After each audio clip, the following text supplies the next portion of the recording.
সোহরাওয়ার্দী উদ্যানের এই গণজামায়াতে এই জনতার মহাসমুদ্রে উপস্থিত হয়ে আমরা বুঝতে পেরেছি আজকের এই মহাসমুদ্র জনসমুদ্র ফিলিস্তিনের প্রতি আল আকসার প্রতি বাংলাদেশের জনগণের ভালোবাসার বহিঃপ্রকাশ।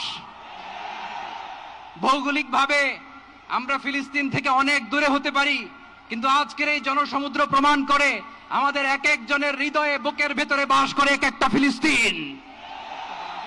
আমাদের হৃদয়ে বাস করছে এক একটা গাজা, আমাদের হৃদয়ে বাস করে এক একটা আল কুদস। চিৎকার করে বলুন ঠিক কিনা? আমরা আজকে সংহতি প্রকাশ করব আমাদের মুসলিম ভাইদের উদ্দেশ্যে।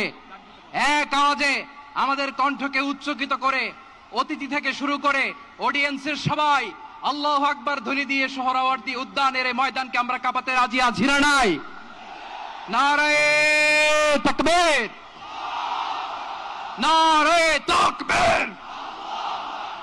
দিন ইসলাম, দিন ইসলাম। ফিলিস্তিন, ফিলিস্তিন। আল কুদুস, আল কুদুস। ফিলিস্তিন, ফিলিস্তিন। আল কুদুস, আল কুদুস। আমার ভাই শহীদ কেন? জাতিসংঘ জবাব চায়। গাজায় গণহত্যা কেন? জাতিসংঘ জবাব চায়।